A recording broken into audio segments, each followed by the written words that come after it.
Moin Moin and welcome to the Anno Podcast. Today with Samurai Cop. Servus.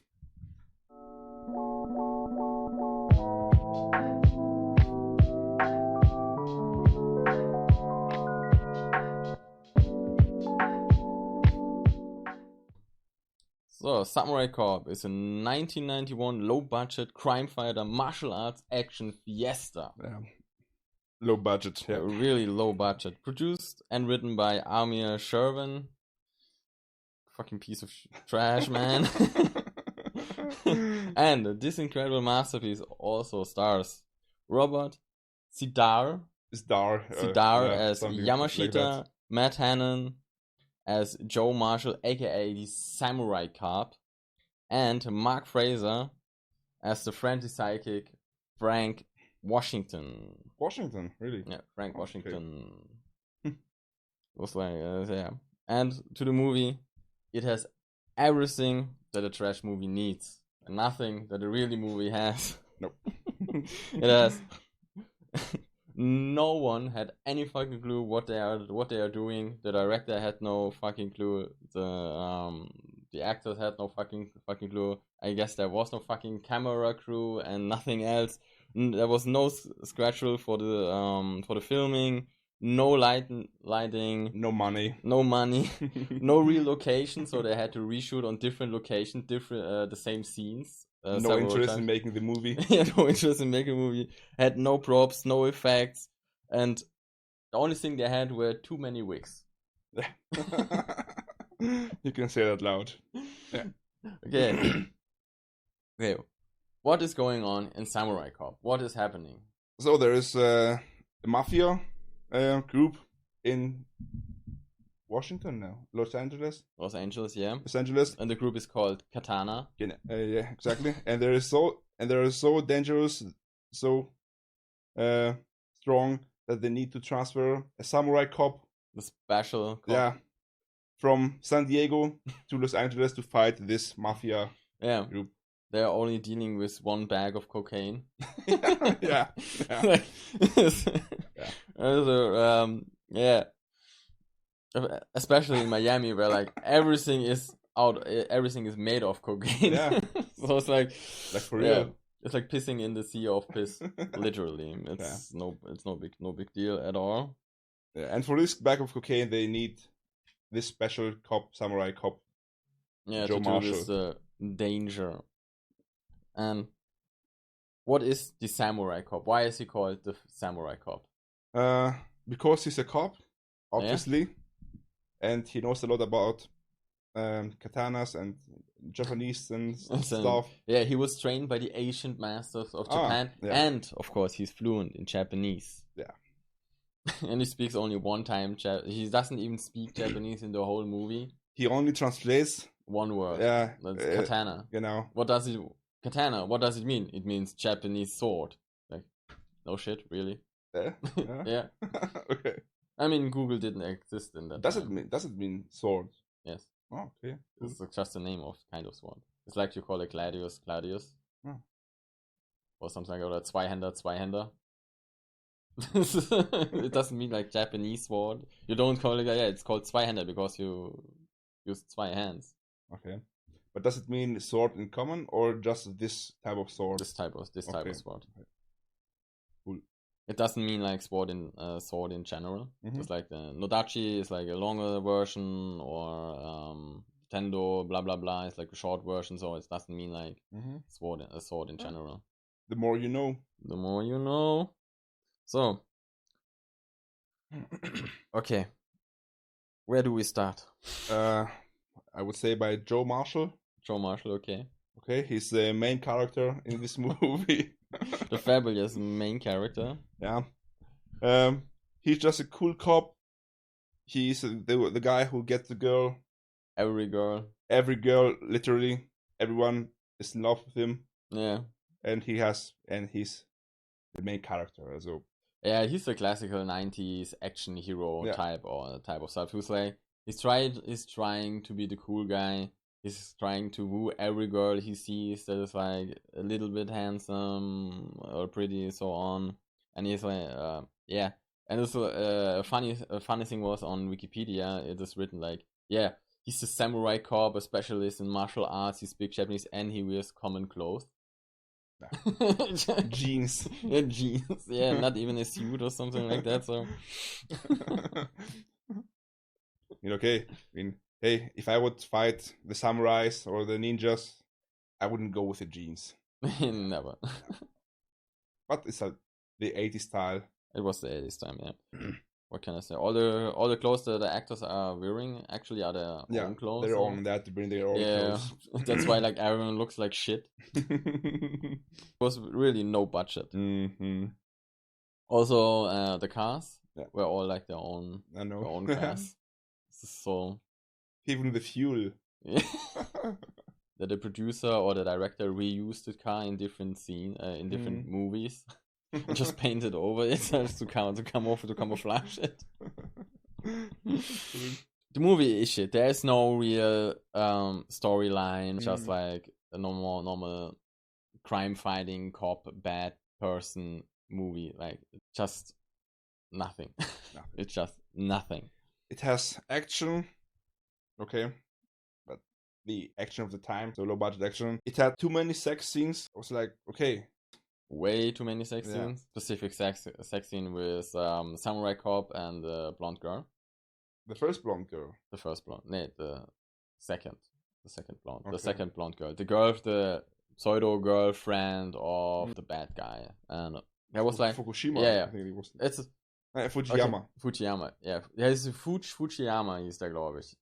Fujiyama was the samurai cop's house, or like where the sex scene happened and everything.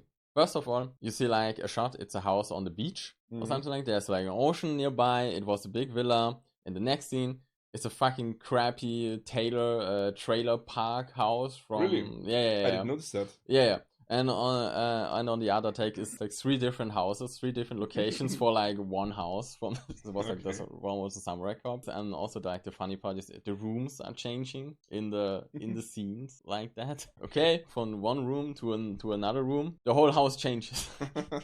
You can see it in the background, you can see it everywhere.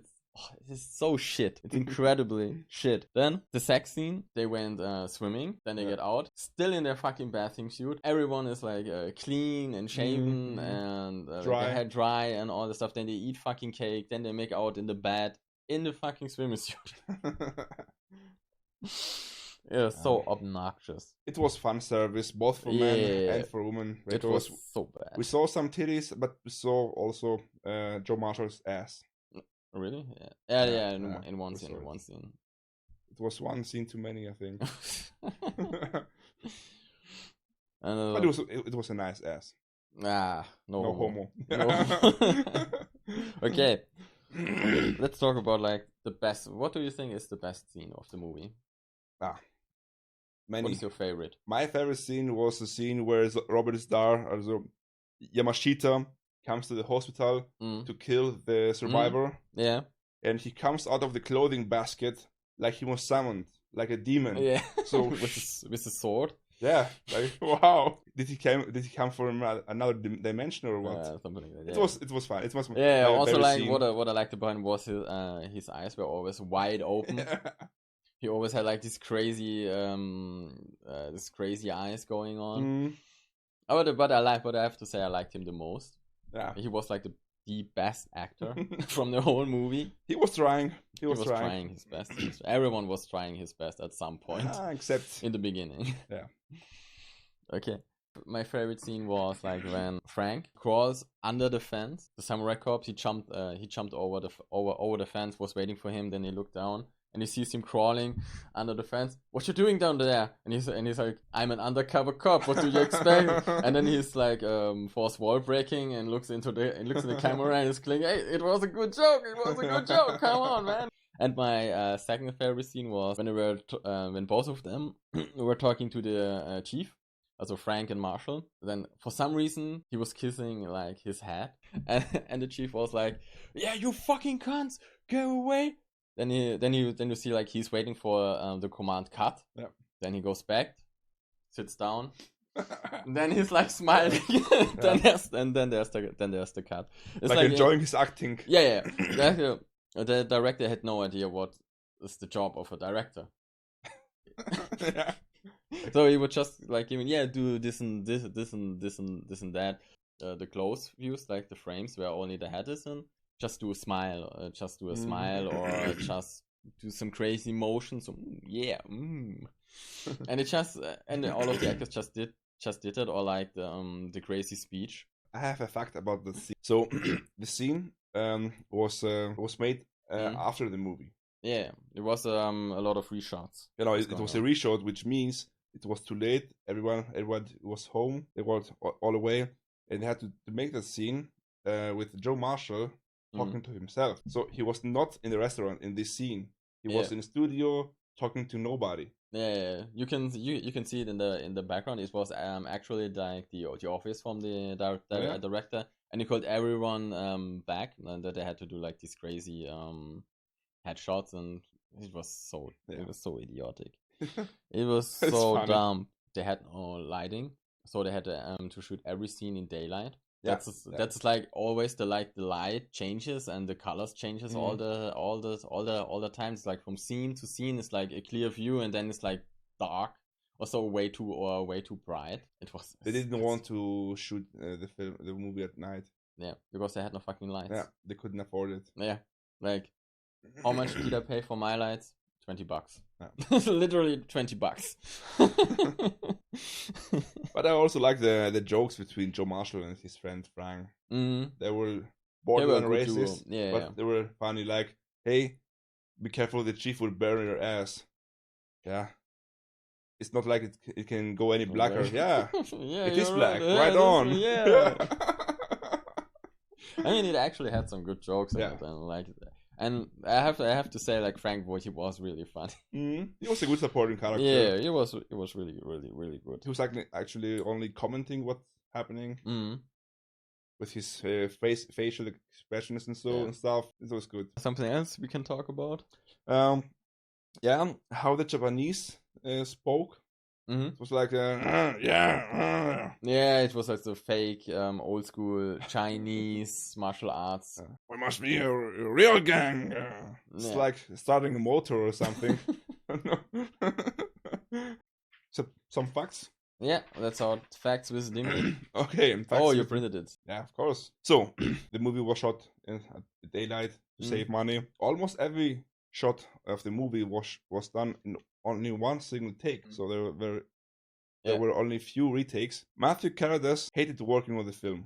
Matthew Carradine is also like he changed his name to from Matt Hannon to and it was stated he has stated the look on his face in various scenes, including the restaurant monologue, showing his disgust. During filming, Matthew Carradine, Matt Hammond, Joe Marshall ate nothing but shredded chicken, as he believed that it kept him lean. Cameron was nervous about shooting her love scene with Robin Starr, so she had to drink a bottle of wine before doing it. Yeah, for real. And 7 months after the movie was finished, they had to reshoot the movie, and the director was angry that Matthew Hammond cut his hair, so he had to wear a wig. And I think, actually I'm pretty sure, they did the fighting scene like this. They turned up the speed. Yeah, they also did it like in the driving, in a lot of driving scenes with the cars. They did the same, and also like they had to redub everything because most of the scene were shot without sound. That's why like the sound engineering is like really bad. Yeah, also bad is the guy who told Joe Marshall, "Hey, speak with a helicopter." He was like, "Yeah, well done. Thanks, man." Thanks, man. Like, what the fuck, man? How? How can you speak with a helicopter? I have no idea. I mean, in the car where he was. Yeah, it did make sense. It made sense, but not on the street. So this movie gets a 10 out of 10 for trash.